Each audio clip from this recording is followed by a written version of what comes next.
بسم اللہ الرحمن الرحیم۔ السلام علیکم۔ ناول اوریپیا ایپیسوڈ 3۔ ماہر کچھ دنوں سے پریشان تھا۔ اس نے اپنی پریشانی شیئر نہیں کی تھی، شاید اس کے پریشان ہونے کے خیال سے۔ آج دھند کی شدت میں بھی کئی گنا اضافہ ہوا تھا۔ اس کے باوجود ماہر فجر کی نماز ادا کرنے مسجد چلا گیا تھا۔ واپس آ کر وہ آفس جانے کی تیاری کرنے لگا۔ آج چونکہ سردی زیادہ تھی اس لیے راحت بیگم بھی کمرے سے باہر نہیں نکلی تھی۔ کچھ سوچ کے حریم ناشتہ ٹرے میں سجا کر اوپر چلی آئی تھی۔ ماہر بلیک پینٹ اور کافی کلر کی شرٹ پہنے تیار کھڑا تھا۔ بال بنا کے اس نے پرفیوم سپرے کیا تھا، پھر صوفے پر بیٹھ کے ٹرے کی طرف متوجہ ہو گیا۔ حریم بیڈ شیٹ بدل کے کمبل سمیٹنے لگی تھی، ساتھ ساتھ کنکھیوں سے ماہر کو بھی دیکھ رہی تھی جو بے دھیانی میں چائے پی رہا تھا۔ اس نے برائے نام ناشتہ کیا تھا۔ حریم کچھ سوچ کے اس کے قریب بیٹھ گئی۔ آفٹر شیو لوشن کی خوشبو اس کے ارد گرد چکرانے لگی تھی۔ تازہ شیو کی نلاہٹیں بہت واضح تھی۔ وہ یکٹک ماہر کو دیکھتی رہی۔ کیا دیکھ رہی ہو؟ وہ بن دیکھے اس کی نظروں کی گرماہٹ کو محسوس کر چکا تھا۔ آپ کچھ پریشان ہیں؟ حریم نے جھجکتے ہوئے پوچھ ہی لیا۔ کیا پتہ پریشانی کی نوعیت اس سے چھپانے والی ہو، بتانے والی نہ ہو، کیونکہ اب تک کے دنوں میں راحت بیگم حقت المقدور اس سے کچھ نہ کچھ چھپانے کی صحیح میں مصروف ہوتی تھی۔ اگر مجبوری نہ ہوتی تو موبی کو بھی انہوں نے اس سے چھپائے ہی رکھنا تھا۔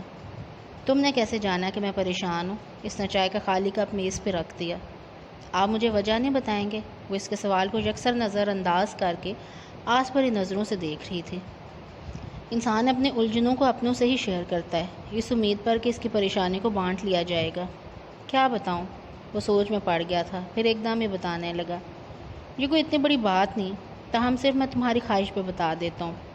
ایکچولی میں تو شادی اس قدر دھوم دھام سے کرنے کے حق میں نہیں تھا، خام خواہ کی نمود و نمائش اور بے جا اسراف، مگر میری امی کو خاندان والوں کے سامنے سبکی کا خدشہ تھا، خواہ اس زمن میں کوئی قرض دار ہی کیوں نہ ہو جائے۔ انہوں نے ہمیشہ ہی لوگوں کی باتوں کو مد نظر رکھا ہے۔ اس معاملے میں ان کی منطق نرالی تھی۔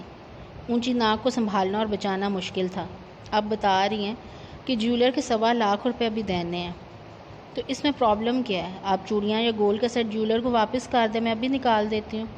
بری کے زیور میں اس کے لیے 6 چوڑیاں اور ایک 3 تولے کا سیٹ تھا، اور وہ ماہر کی پریشانی کو کم کرنا چاہ رہی تھی، اسی لیے فوراً اٹھنے لگی۔ حالانکہ لڑکیوں کو اپنے جہیز اور بری کے زیورات سے خاص انسیت ہوتی ہے، مگر حریم کے لیے ماہر کی ذات سے بڑھ کے کوئی چیز اہم نہیں تھے۔ یہ آپشن میں امی کے سامنے رکھ چکا ہوں، مگر امی کا خیال ہے کہ ایک دفعہ جو چیز بن جائے وہی بہتر ہوتی ہے، زیور آڑے وقتوں میں کام آ جاتا ہے۔ میں کچھ نہ کچھ کر لوں گا، تمہیں فکر مند ہونے کی ضرورت نہیں۔ وہ اس کے ہاتھ کو تھپتھپا کر نرمی سے بولا۔ اس کا انداز تسلی آمیز تھا۔ مگر اتنی بڑی رقم آئے گی کہاں سے؟ حریم کی پریشانی کسی بھی طور کام نہیں ہوئی۔ کچھ دنوں تک امی کی کمیٹی نکل آئے گی، وہ کچھ روپے تو ضرور ادھار دے دیں گے۔ ادھار؟ حریم حیران ہی رہ گئی۔ بھلا ماں بیٹے میں کیسا ادھار؟ کمیٹی بھی تو ماہر سے پیسے لے کر دیتی ہوں گی۔ اس کی حیرانی فطری تھی۔ یار بتایا تو ہے، سیلری جتنی اسٹرانگ ہے سیونگ ذرا برابر نہیں ہوتی، گھر کے اخراجات ہی بے شمار ہیں، اوپر سے موبی کے 2 ڈاکٹر سے علیحدہ علیحدہ چیک اپ، دوائیاں، ٹیسٹ۔ مہینے کے آخر میں بالکل کنگلا ہو جاتا ہوں۔ پیٹرول کے لیے بھی امی سے ادھار لینا پڑتا ہے۔ پہلے گاڑی بھی تھی، پھر اسے بیچ کر بائک لینا پڑی۔ وہ گویا اس کی کیفیت سمجھ کے تفصیل بتانے لگا۔ نفیسہ پھپھو نے ٹھیک کہا تھا، ماہر پر بہت سی ذمہ داریوں کا بوجھ تھا، اور وہ اس کی مشکلات کو سمجھتی تھی اور اپنی طرف سے اسے پریشان نہ کرنے کا خود سے عہد کر رہی تھی۔ تو اب یہ قرضہ کیسے ادا ہوگا؟ یہ تمہارا ہیڈک نہیں، بس تم خوش رہا کرو، مسکراتی رہا کرو، میری آدھی ٹینشن تمہیں فریش دیکھ کر ہی ختم ہو جاتی ہے۔ اس نے بہت پیار سے حریم کے گال تھپتھپائے اور حریم نے اسی پل خود سے دوسرا عہد کیا، گھریلو سیاست اور امی کے رنجشوں کو ماہر سے دور رکھنے کا عہد۔ تلاشی معاش اور زندگی کی ضروریات پوری کرنے کے لیے بھاگ دوڑ کرنے والے مرد کو اگر گھریلو سکون مہیا نہ کیا جائے تو وہ باہری سکون کی تلاش میں سرگرداں ہو جاتا ہے، اور حریم تو ایسا قیامت تک نہیں چاہتی تھی۔ وہ ماہر عالم کے گرد ایک دائرہ کھینچنا چاہتی تھی، محبت، اطاعت، خلوص، سکون اور احساس کے اس دائرے میں سے ہمیشہ کے لیے مقید کر لینا چاہتی تھی، تاکہ گھر آتے ہوئے کبھی اس کی راہ کھوٹی نہ ہو۔ وہ چند پل کے لیے بھی کسی اجنبی سایہ دار شجر کے نیچے نہ سستائے، اسے اپنے مدار کی طرف لوٹنے کی جلدی ہو، اور یہ مقناطیسیت محبت سے بڑھ کر کسی اور شے میں نہیں تھی۔ حریم نے کچھ دیر کے لیے نہ جانے کیا سوچا، پھر اٹھ کر دیوار کی الماری کی طرف بڑھ گئی۔ فی الوقت دن سے کام چل جائے گا؟ وہ بہت سے ہزار کے نوٹ ماہر کی طرف بڑھائی کھڑی تھی۔ یہ کہاں سے آئے؟ وہ حیران سے اسے دیکھنے لگا۔ حق مہر بھی شرعی لکھوایا گیا تھا۔ نہ یہ رقم ماہر نے اسے دی تھی اور نہ ہی امی سے اسے توقع تھی کہ شاید منہ دکھائی میں کچھ روپے انہوں نے دے دیے ہوں گے۔ ادھر کی ساری سلامیوں کی رقم تو وہ پہلے ہی لے چکی تھی۔ یہ بابا کی طرف سے مہمانوں نے کیش رقم دی تھی۔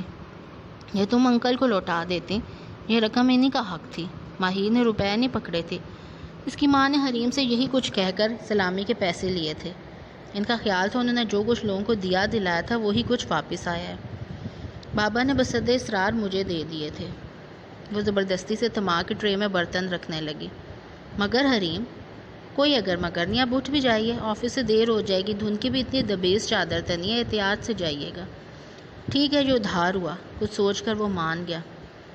اس ادھار سے ہم اسلام آباد خالہ کے گھر جائیں گے، خالہ نے بھی شادی کی دعوت دی تھی، ہم مری کا بھی چکر لگائیں گے۔ وہ خوشی خوشی پروگرام ترتیب دینے لگی۔ اس نے یہ رقم کچھ اسی ضمن میں محفوظ کی تھی۔ وہ اول روز سے ہی جان گئی تھی کہ زندگی میں سب کچھ من پسند نہیں ہوگا۔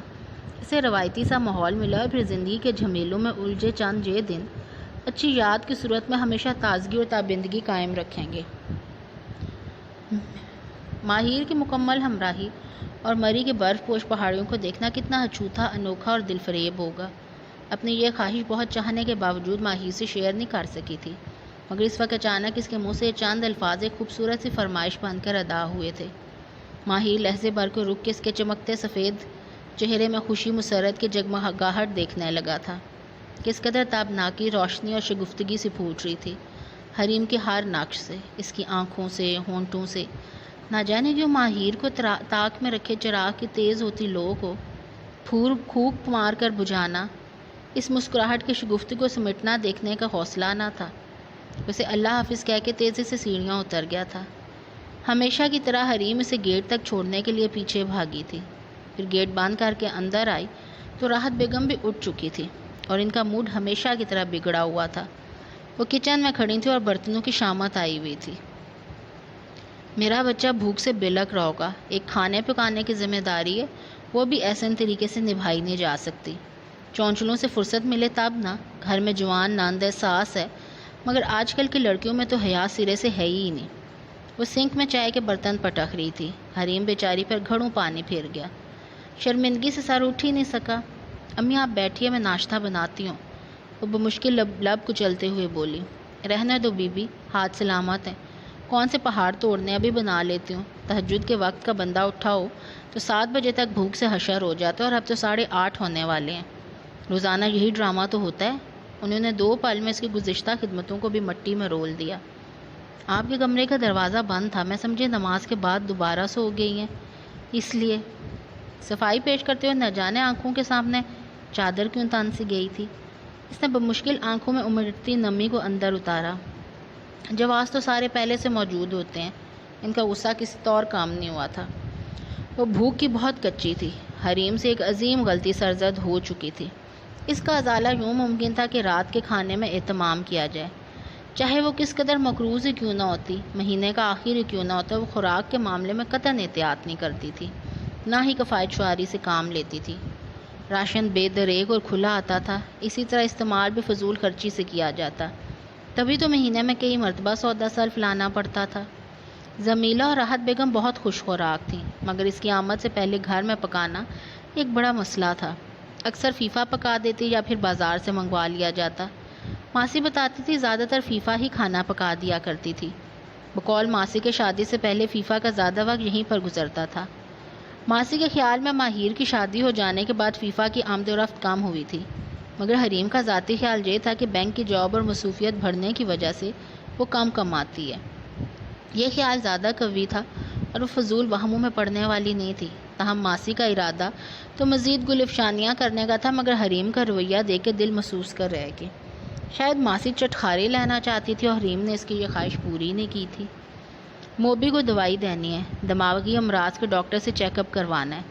کم بخت کھانے کے لیے کچھ مانگ بھی نہیں سکتا، نہ لولا ہے نہ لنگڑا، زبان بھی ساتھ ہے مگر کھانے کے لیے کچھ نہیں مانگے گا۔ ہائے یہ کیسی آزمائش ہے۔ بیک وقت وہ ظالم و مظلوم بھی بن جاتی تھی۔ ان کے دوہرے رویے کو سمجھنا حریم کے بس میں نہیں تھا۔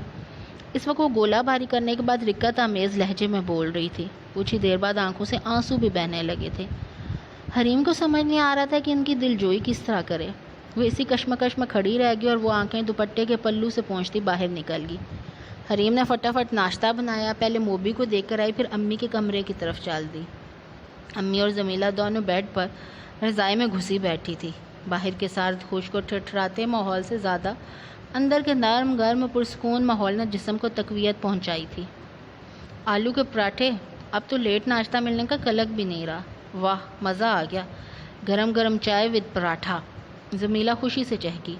بیٹی کو چہکتے دیکھ کر راحت بیگم کا موڈ بھی خود بخود خوشگوار ہو گیا۔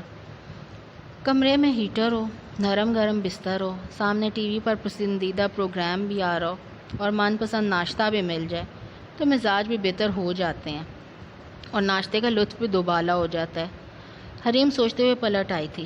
دونوں میں سے کسی نے اسے ساتھ بیٹھ کر ناشتہ کرنے کی آفر نہیں کی تھی۔ اس نے تنہائی ناشتہ زہر مار کیا تھا۔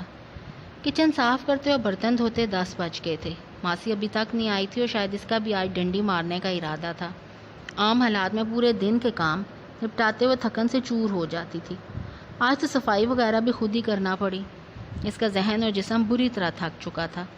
اس تھکن میں بھی اس طرح سے تازگی اور سکون تھا۔ یہ گھر اس کا اپنا تھا، ایسا سائبان جس میں ماہر کی محبت تھی اور اس محبت کے سہارے وہ تمام عمر رات اور دن کو بھلائے ایک مدار میں گردش کر سکتی تھی۔ یہ تو معمولی سے گھر کے کام تھے اور کاموں سے کبھی بھی اس نے جی نہیں چرایا تھا۔ اپنے گھر میں دادی کے وقتوں سے بوا جنت آیا کرتی تھی، پھر مستقل ان کے گھر شفٹ ہوگی۔ وہ دونوں بہنیں بوا کا بہت احترام کرتی تھی۔ امی کے بعد انہوں نے ان دونوں کی پرورش جی جان سے کی تھی۔ گھر کے دیگر کام وہ بآسانی کر لیتی تھی، مگر حریم نے بہت جلد گھریلو ذمہ داریاں خود سنبھال لی۔ بوا کا بیشتر دن جب اب آرام کرنے یا پھر ارد گرد کے گھروں میں گزرنے لگا تھا۔ پورا دن مختلف کاموں سے الجھتے گزر گیا۔ رات جلد ہی آنگن میں اتر آئی۔ سردیوں کی شامیں بھی کتنی اداس ہوتی ہیں۔ ڈوبتی شام کا منظر اس کے کمرے کی کھڑکی سے بآسانی نظر آتا تھا، مگر اس کے پاس فرصت کا ایک لمحہ بھی نہیں ہوتا تھا کہ جاتی شام کے نارنجی شعاؤں کو دیکھتے ہوئے کچھ دیر کے لیے اپنے بابل کے گھر کو ہی یاد کر لیتی۔ ہانی سے فون پر بات ہو جاتی تھی۔ زیادہ تر ہانی خود ہی فون کرتی تھی، مگر راحت بیگم کو ٹیلی فونک رابطہ بھی پسند نہیں تھا۔ جب دیکھو فون سے چپکی کھڑی ہوتی ہیں۔ ساری لڑکیاں اس منزل سے گزرتی ہیں، ماں باپ بہن بھائیوں کو چھوڑنا ہی پڑتا ہے۔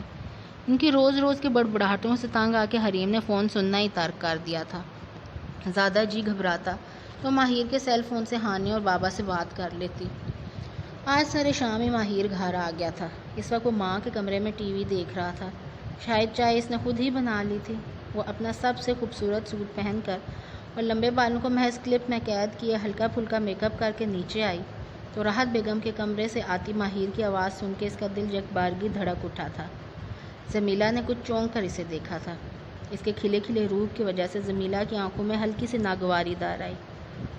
کون سی سکن ٹانک اور کلینزنگ لوشنز یوز کرتی ہیں بھابھی؟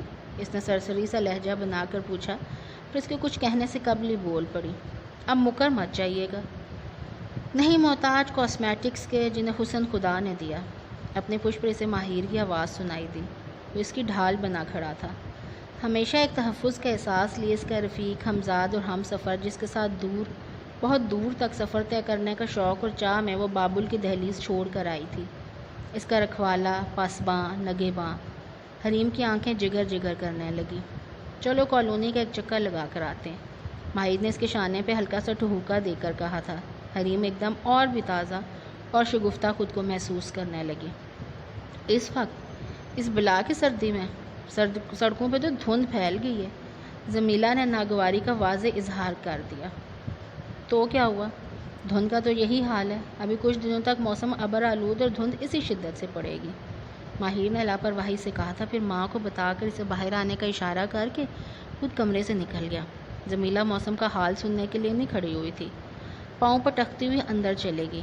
حریم سر جھٹک کے شال اچھی طرح اوڑے باہر آئی تو ماہر کافی دور کھڑا اس کا انتظار کر رہا تھا۔ وہ تیز قدموں سے چلتی ہوئی ماہر تک آئی۔ اچھی لگ رہی ہو میرے بالوں کو کیوں چھپا لیا ہے؟ ماہر کا ٹھنڈا ہاتھ اس کے گرم پرحرارت ہاتھ میں دبا تھا۔ وہ ماہر کے برابر قدم سے قدم ملا کر چلنے لگی۔ بال کھلے تھے اس لیے چھپا لیے تاکہ آپ کے علاوہ کوئی اور نہ دیکھ سکے۔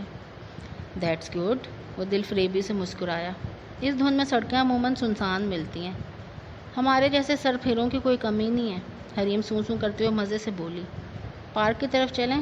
وہ تو کافی دور ہے، خیر چلتے ہیں۔ البتہ پارک کا حل بھی سڑکوں جیسا ہوگا، خاموشی اور نیری خاموشی۔ آپ کو نہیں پتہ، خاموشی بھی بولتی ہے۔ حریم کا موڈ بہت خوشگوار ہو چکا تھا۔ بہت دنوں بعد وہ یوں اکٹھے باہر نکلتے۔ صرف بولتی نہیں، ہنستی مسکراتی بھی ہے، کہہ کے بھی لگاتی ہے۔ اور وہ پہلا راؤنڈ لے کے دائیں طرف موڑ گئے تھے۔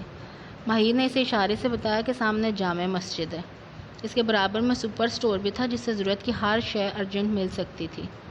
اور کیا، اور خاموشی روتی بھی ہے۔ ماہر کچھ سوچ کر بولا، اچھا؟ وہ حیران ہوئی، آپ کو کیسے پتہ چلا؟ کیا کسی تجربے سے اندازہ لگایا ہے؟ نہیں یار، میں ایسے تلخ تجربات سے دور رہتا ہوں۔ ماہر بھی غیر سنجیدہ تھا۔ ہلکی پھلکی باتوں کے درمیان وہ کافی آگے نکل آئے تھے۔ پارک ابھی کچھ فرلانگ دور تھا، البتہ خاموشی اور سناٹے سے اندازہ ہو رہا تھا کہ پارک میں کوئی ذی نفس موجود نہیں۔ اگر کسی بلا سے ملاقات ہو گئی تو پھر وہ اسے ڈرانا چاہ رہا تھا۔ جو بلا آپ کے ساتھ ہے اس سے بڑی نہیں ہوگی۔ حریم ہنسی، 1000 بلاؤں سے مقابلہ کر سکتی ہوں؟ بلے بھی بلے، مجھے تو ان خوبیوں کی خبر نہیں ہو سکتی۔ ہو سکی، ویری فنی۔ ماہر نے گویا خود ہی لطف محسوس کیا۔ ویسے تم جیسے خوبصورت بلا تو خوش نصیبوں کو ملتی ہے۔ کبھی فرصت سے جاننے کی کوشش کریں، اور بھی خوبیوں کا ادراک ہوگا۔ حریم نے چلتے چلتے رک کر ایک بیل سے گلابی پھول توڑ لیا تھا۔ ایسی کوئی شام کچھ دنوں بعد ہمارے نام کر دیا کریں۔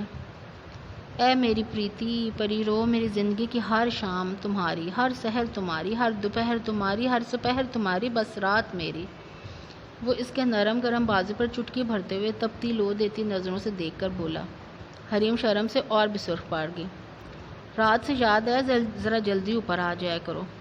کیوں، آپ نے سیاسی مسائل پہ میرے ساتھ بحث کرنی ہے، یا کوکنگ کے طریقے پوچھنے ہیں، یا سویٹر کا کوئی نمونہ سیکھنا ہے؟ حریم اسے چھیڑ رہی تھی۔ وہ پارک کے گرد ایک راؤنڈ لگا کر اب واپس جا رہے تھے۔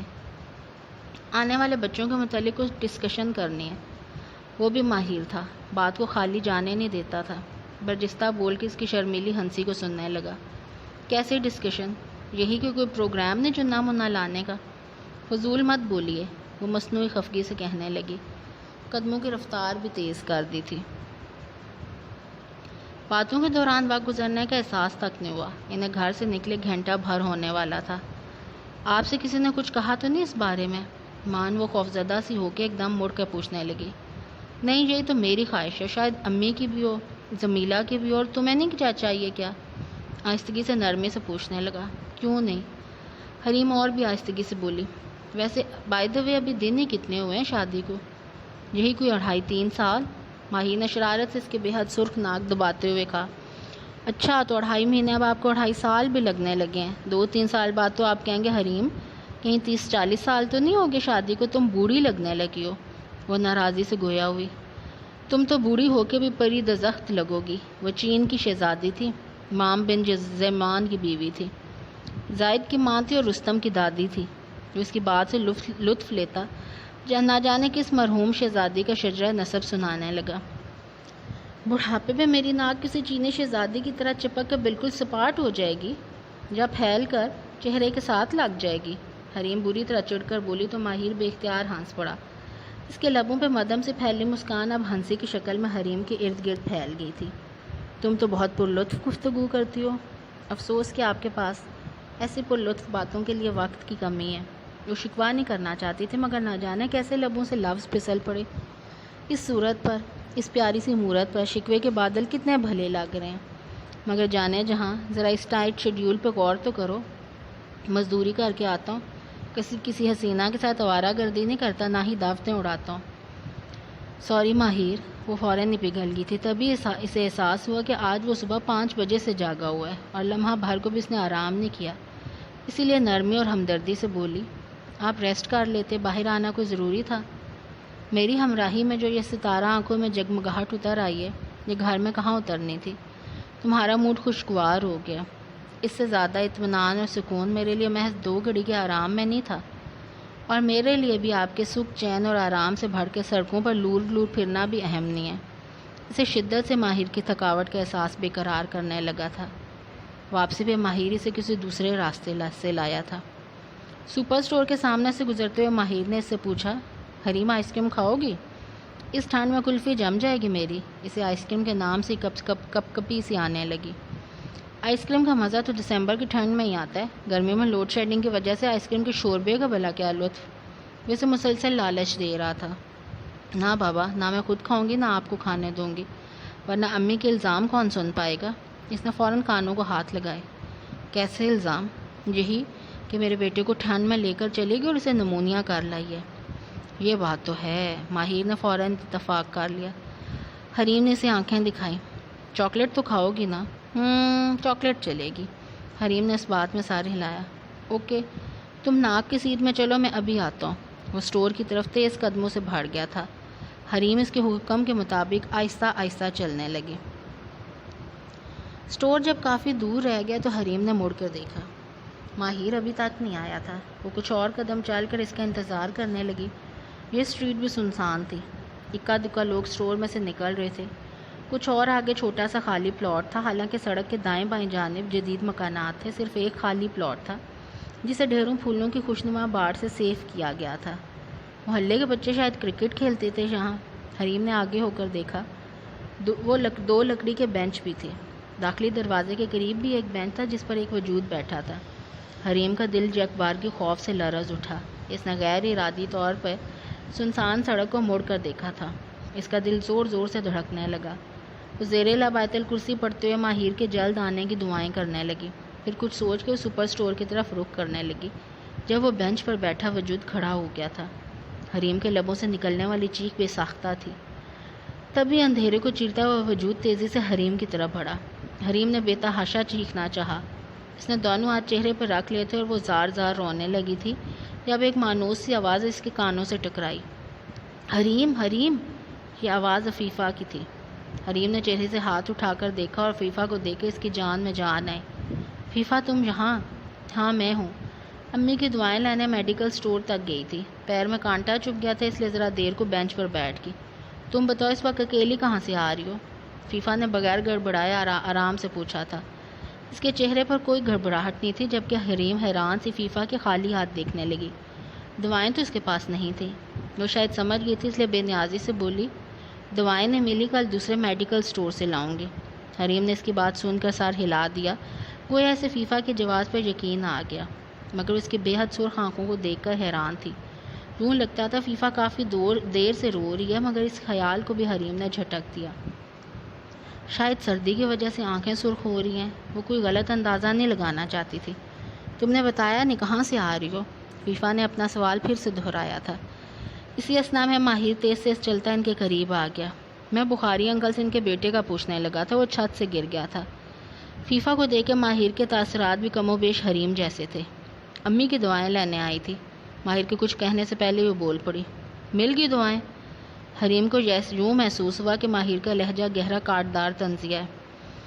نہیں ملی، وہ لاپرواہی سے بولی اور پھر فٹ پاتھ پر چلنے لگی۔ وہ دونوں بھی اس کے برابر چلنے لگے تھے۔ یہ لو چاکلیٹ۔ ماہر نے ایک چاکلیٹ فیفا کی طرف بڑھا دی۔ اور تم کیا لوگے؟ فیفا ایک پل کو رکی۔ ماہر کے ہاتھ میں وہ صرف 2 چاکلیٹس دیکھ چکی تھی۔ کنجوس 1-2 فالتو لے آتے۔ میں اور حریم اسے ایک چاکلیٹ کو شیئر کر لیں گے۔ ماہر ریپر پھاڑ کے چاکلیٹ حریم کو تھما چکا تھا۔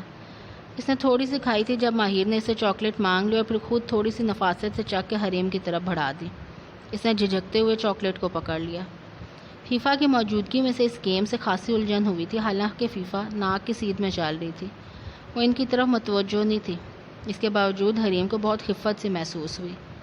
وہ دوائیوں کا نسخہ دینا صبح میں لا دوں گا، آفس سے میرا آف ہے۔ پہلے فیفا کے گھر کا گیٹ آیا تو وہ اندر گھسنے لگی جب ماہر نے سنجیدگی سے کہا، شکریہ جناب کا۔ فیفا نے گیٹ بند کر لیا تھا، جبکہ حریم کو اس کی شکریہ کی سمجھ نہیں آئی تھی۔ اسے کیا ہوا؟ اس کی باتوں پر نہ جانا، یہ بھی سر پھروں میں سے ہے۔ ماہر نے لاپرواہی سے کہتے ہوئے بیل پہ ہاتھ رکھ دیا۔ یعنی ہماری طرح؟ حریم نے الجھ کر کہا، پھر کندھے اچکا کے اندرونی صورتحال کے متعلق سوچنے لگی جو کہ یکسر ذہن سے فراموش کر چکی تھی۔ آنکھوں کے سامنے زمیلہ کا ناگوار چہرہ عجیب عجیب سے عکس بنانے لگا۔ تبھی دروازہ کھل گیا۔ اس کے ساتھ ہی ایپیسوڈ کا اینڈ ہوتا ہے۔ آپ نے ایپیسوڈ سننی ہے اور اس کے ساتھ انشاءاللہ آج ہی ایپیسوڈ 4 بھی اپلوڈ ہو جائے گی، وہ بھی سننی ہے۔ اور ناول مجھے امید ہے کہ آپ کو پسند آ رہا ہوگا۔ اللہ حافظ۔